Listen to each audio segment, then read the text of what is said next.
Hello everyone. সকাল থেকে মা বলছিল ঘরে একটা জিনিস নেই, তো তাড়াতাড়ি করে ফ্লিপকার্ট মিনিটসে অর্ডার দিয়ে দিলাম। আর 15 মিনিটসে আমাকে ডেলিভারিও দিয়ে দিল। তো আমাদের ঘরের শ্যাম্পুটা শেষ হয়ে গেছিলো। এত বড় একটা শ্যাম্পু পেলে আর কেউ ছাড়ে বলো। তারপরে তাড়াতাড়ি করে দুপুরের লাঞ্চটা সেরে নিয়েছিলাম, কারণ বিকালে আমার একটা জায়গায় যাওয়ার ছিল। তো কোন জামাটা পরবো ভেবে পাচ্ছিলাম না। তারপরে অনেক ভেবে এই জামাটা চুজ করলাম। আজকে ছিল আমার একটা স্টুডেন্টের বার্থডে। ও আমাকে অনেকবার বলছিল, ম্যাম তোমাকে কিন্তু আজকে প্রেজেন্ট থাকতেই হবে আমার বার্থডেতে। তো আমি ওর জন্য একটা বার্থডে গিফট কিনে তাড়াতাড়ি করে ওর বাড়ির দিকে চলে গেলাম, কারণ অনেকটা রাতও হয়ে গেছিলো। তো পৌঁছেই আমি ওকে ওর গিফটটা দিয়ে দিয়েছিলাম। আর এটা হলো আমার সেই বার্থডে গার্ল। ওকে খুব মিষ্টি লাগছিলো।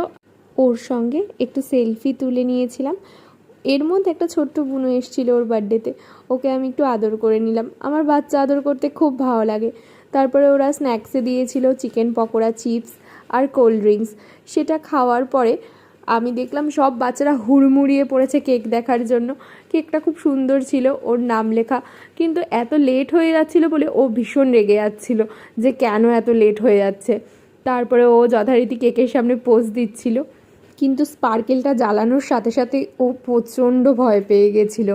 কেক কাটা হয়ে যাওয়ার পর আমিও একটু ওকে কেক খাইয়ে দিচ্ছিলাম। সমস্ত বাচ্চারা ভীষণ আনন্দ করছিল আর খুব স্নো ছড়াচ্ছিল। আমার মাথার উপরেও এক গাদা স্নো দিয়ে দিয়েছি। যথারীতি রাত্রের খাওয়ার সময় হয়ে গেছিল। রাতের মেনুতে ছিল চিকেন বিরিয়ানি, চিকেন কষা, চাটনি, পাঁপড়, পায়েস, মিষ্টি। প্রত্যেকটা রান্নাই খুব ভালো ছিল। তারপরে ও ভীষণই হাঁপিয়ে পড়েছিল। ওকে টাটা দিয়ে আমি আবার বাড়ির দিকে চলে আসলাম।